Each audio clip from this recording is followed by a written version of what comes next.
안녕하세요. 김민정 목사입니다. 더운 여름 어떻게 지내셨어요? 올여름 굉장히 힘들었죠?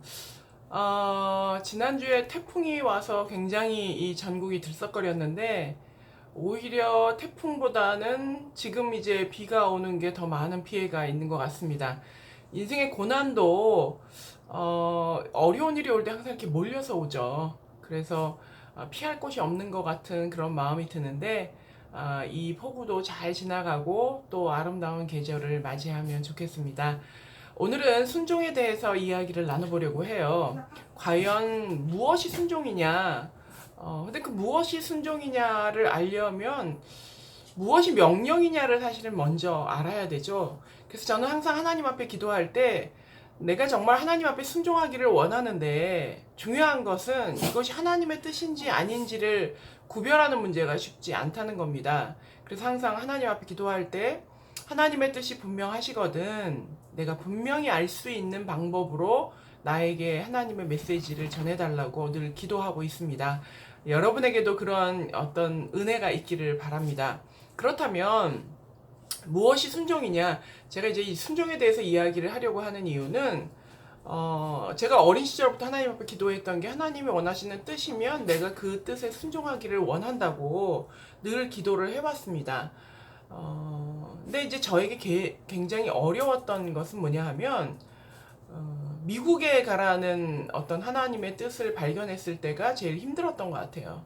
저는 정말 영어를 못하고 뭐 핑계이기는 하지만 영어 선생님을 그 초창기 때부터 잘못 만나가지고 흥미를 너무 잃어버렸어요. 그리고는 제 마음에 나는 영어 못하고도 살 수 있는 거를 보여주겠다라고 이제 마음을 먹고 대학교 갈 때까지 영어를 안 했는데 그 결과 지금 굉장히 불편하게 살고 있습니다.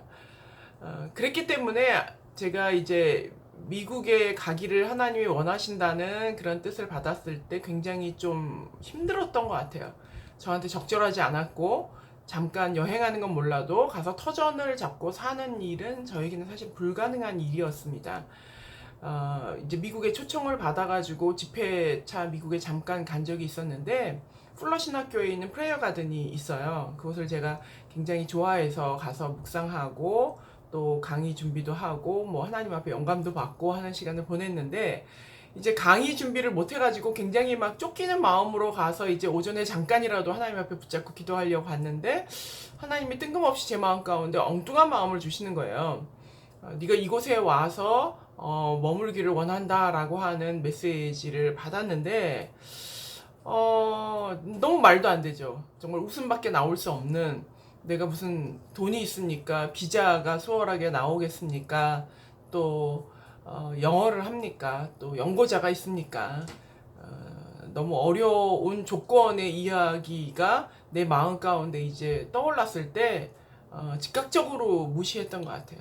근데 문제는 그 메시지가 계속 반복적으로 내 마음 가운데 남아있고 떠오르고 또 그와 유사한 그 하나님의 뜻을 발견하게 되고 할 때에 굉장히 부담스러웠죠. 그래서 이제 그때가 이제 2007년 1월이었는데 한국으로 돌아와서 제가 할 수 있었던 응답은 뭐 좋습니다. 뭐 10년 후에 20년 후에는 뭐 가능한 얘기죠. 라고 하면서 그것을 계속 뒤로 미루어 놓는데, 한국에 돌아와서도 2월, 3월, 4월 지나면서 하나님이 계속해서 어떤 마음의 부담감을 주시는 거예요. 그래서 그거와 아주 수개월 동안 씨름을 한 적이 있었습니다. 그때 순종에 대한 문제를 굉장히 고민을 했어요.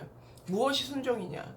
하나님이 말도 안 되는 이야기, 불가능한 이야기, 나는 가진 것도 없고 또 아는 사람도 없고 어떻게 그곳에 정착해야 될지도 모르는데 이것이 과연 가능합니까? 라고 하는, 거기다가 이제 비자를 받을 수 있는 조건이 이제 목사들은 굉장히 힘들어요. 목사들이 이제 초반에 미국에 가서 거짓말하고 정착한 경우가 많아서 영사관에서도 굉장히 달가워하지 않는 대상이 목사였고, 그런 면에서 굉장히 어려운 조건이었습니다. 근데 이제 제가 오늘 이 말씀을 나누려고 하는 핵심적인 포인트이기도 한 게 뭐냐 하면, 하나님이 저한테 그런 깨달음을 주셨어요. 하나님, 내가 이것을 순종하기를 하는 것이 말이 됩니까? 이것을 따른다는 것이 논리적으로 이해가 되지 않습니다. 라고 했을 때 하나님께서 저에게 주셨던 깨달음은 무엇이었냐면 네가 이해해서 하는 것은 순종이 아니라는 거예요. 네가 납득이 되고 충분히 합리적으로 설득이 된다면 그것은 네가 납득될 만하기 때문에 결정한 것이지 순종할 만한 거리가 안 된다는 거죠. 말하자면 하나님이 김민정이라는 인생에 네가 나한테 뭐 몇 번을 순종했어 라고 이렇게 카운트를 해나가실 때 네가 납득이 돼서 하는 거는 카운트가 안 된다는 거예요. 근데 저는 그게 너무 의아했어요. 그럼 내가 이때까지 했던 것들은 무엇인가를 내 인생을 뒤돌아보면서 이게 나한테 유익하지, 이렇게 가면 나한테 좋겠지라고 했던 그것을 순종이라고 생각하면서 했던 수많은 일들이 있을 거잖아요. 근데 그것이 하나님 앞에 그렇게 의미 있는 순종이 아니라는 말씀이었어요. 근데 그게 저한테 굉장히 충격적이었고, 그렇다면 순종은 내가 납득하고 이해되고 해석되어져서 하는 것이 아니구나.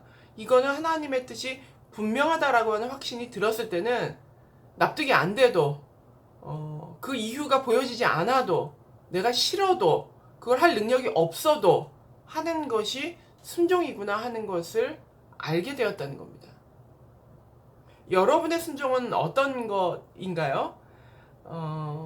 반은 납득이 되고 혹은 납득이 될 때까지 기다려지고 혹은 그 이후에 나의 삶에 좋은 일이 벌어질 거라는 것이 예상이 되고 혹은 조금 어려움이 있어도 결국에는 좋을 거라는 게 좀 보여지고 그렇게 했을 때 순종하시나요? 그렇다면 한번 과연 그것이 참된 순종인지를 돌아볼 필요가 있지 않을까요? 오늘 하나님이 여러분에게 어떤 순종을 요구하세요? 그리고 그것이 여러분 마음에 어떻게 와닿으세요? 난 이해할 수 없어요. 납득할 수 없어요. 아니면 납득시켜 주세요. 납득시켜 주시면 할게요. 어쩌면 납득시켜 주셔서 하는 순종은 순종이 아닐 수도 있다는 겁니다. 하나님 앞에 의미 있는 순종, 그 순종을 위해서 여러분이 나가시길 바라고 다음 시간에는 그 순종에 대해서 조금 더 발전된 이야기를 나눠보려고 합니다. 오늘 하나님께서 여러분에게 주시는 명령하시는 그 말씀 앞에 이해가 안 돼도 감당할 능력이 없어도 또 나에게 유익이 되지 않아도 순종하기로 결단하는 여러분이 되기를 축복합니다. 승리하십시오.